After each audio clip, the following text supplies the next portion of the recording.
tadi penjelasan Anda kan Anda punya respect kepada partai kan? Ya. Iya kan? Partai kenapa? Karena paling tidak sejalan dengan prinsip yang Anda pegang.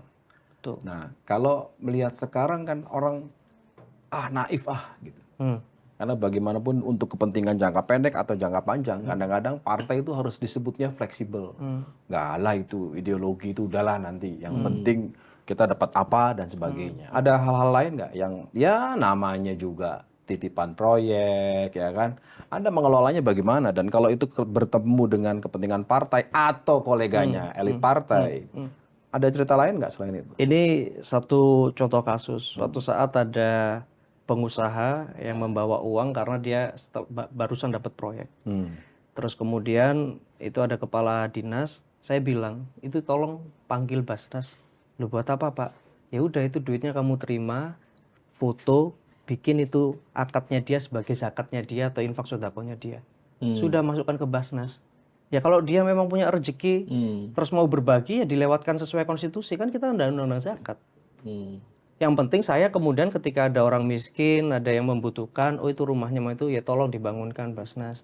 Oh itu ada lansia belum masuk ke DTKS, ya kasih jaminan hidup. Artinya Anda sebagai kepala daerah Dan itu transparan kan, ada fotonya ada.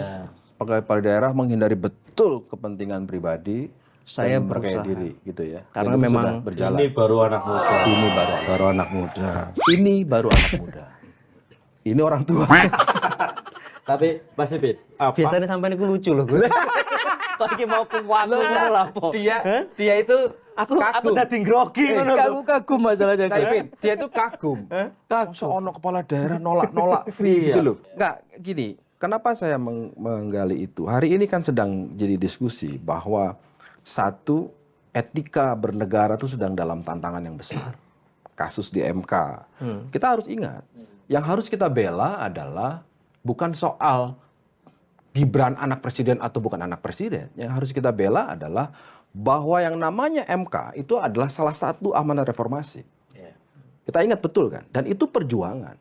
Artinya kalau kita membela supaya MK tidak diotak-atik, itu bagian dari komitmen kita. Anda kan pasti mengikuti lah, ya kan, komentarnya. Lepas dari kenal sama Gibran secara pribadi, silahkan lah itu privasi, ya personal. Tapi kan punya pandangan, MK diotak-atik, kebetulan pamannya. Anda melihat apa Anda mau mengatakan ini pesan kepada anak muda? Ya kalau saya sebagai anak muda, kalau in terms of competition, apapun yang sudah diputuskan oleh MK itu bersifat final. Jadi ya sudah, nggak usah cengeng kalau saya. Dan menurut saya berhadapan kemudian bertemu di dua tim yang berbeda, ini kan kayak kalau main bola Mas Gibran di seberang, saya di sini, ya sudah ketemu. Emang udah di seberang? Ya setidaknya seperti itu kalau KPU sudah mendaftar di KPU kan kira-kira begitu. Tapi secara PDIP masih kan? Kan KTA-nya belum dikembalikan. Agak-agak. Ini mancing-mancingnya ngeri. Nggak ada mancing. Makanya aku ajak dulu. Jadi yang penting gini, to what extent itu sepermisif apa anak muda sekarang lihat konstitusi dan segala macam.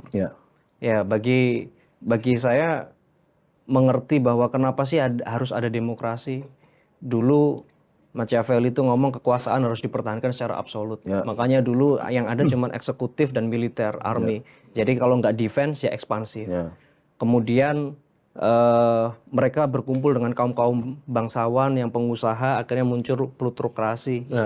Terus kemudian revolusi Prancis pengen yang bangsawan ini tumbanglah dengan kelas-kelas pekerja ini. Akhirnya kemudian kita muncul eranya Montesquieu, trias politika dan segala macam. Bahkan dilengkapi, nggak cukup trias politika, harus ada badan-badan ad hoc untuk mempercepat kerja. Ya kayak kita dulu punya BPKP, BPK, Ombudsman apalah segala macam. Termasuk kita sekarang punya KPK. Itu kan bagian dari adhokrasi untuk mempercepat proses-proses yang tersumbat di trias politika ini. Nah tapi kemudian sekarang pertanyaannya seberapa penting itu semua bagi anak muda. Ya cuman saya cuman meng-highlight satu hal, bahwa amanah demokrasi itu bahwa setiap kekuasaan harus dibatasi.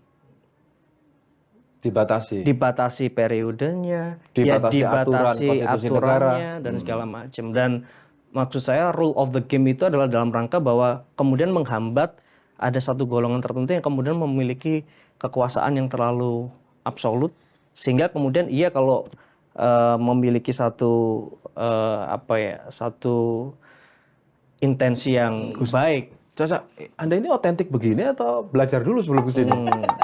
Ya, Otentik ya? Google. Oh, Google.